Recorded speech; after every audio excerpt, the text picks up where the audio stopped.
In this video, we'll talk a little bit about recitative, or recitation. This is where the text is sung in as plain a fashion as possible so that it can be understood by the people. The storyteller is called the evangelist. That's a special role for the tenor. In the time before Bach, it was generally done in a fairly simple, straightforward way within a fairly narrow range.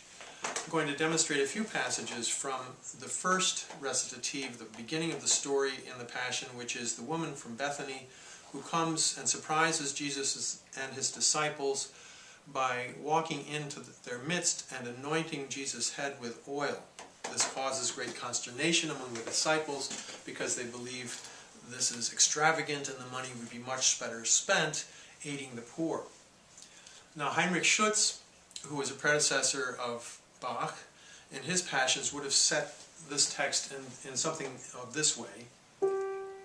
Now when Jesus sojourned in Bethany, in the house of Simon the leper, came a woman there and brought him a box of costliest ointment.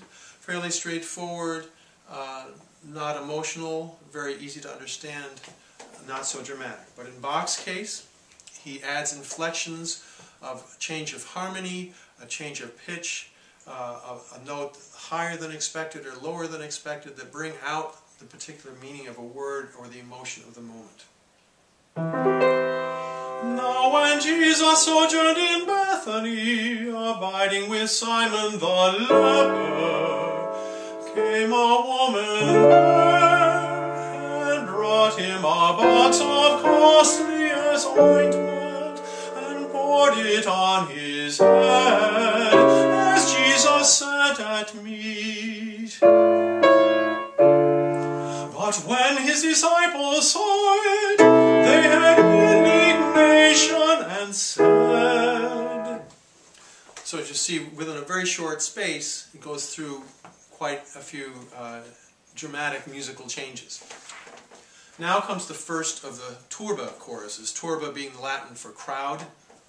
The choir takes on the role of the crowd, many different crowds, the chief priests, the people gathered, the disciples. In different times they take different roles. In this case, they're taking the role of the disciples, and they sing in a very kind of self-righteous way, a little tune saying, "For what purpose is this wasted?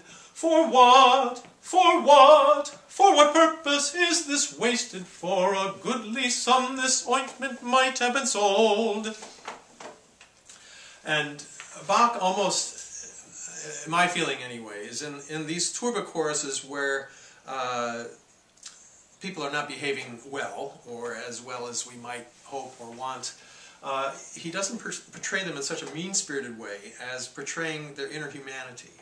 And when you listen to this chorus and the recording, I think you'll hear that there's a sense of playfulness or affection about these well-meaning disciples that are aware of the immediate purpose of things, but not seeing the larger picture. Following this turba chorus, we have the first example of Jesus speaking and the halo of strings, which we'll also hear in the recording. We have the evangelist introducing him saying, "When Jesus had heard them thus, he said to them," and then Jesus comes in singing, "Wherefore trouble her soul? It is a good work that she has wrought," and carries on in a very dignified way and with this halo of strings, rather than just the organ and cello, which we'll hear under the evangelist and all the other characters.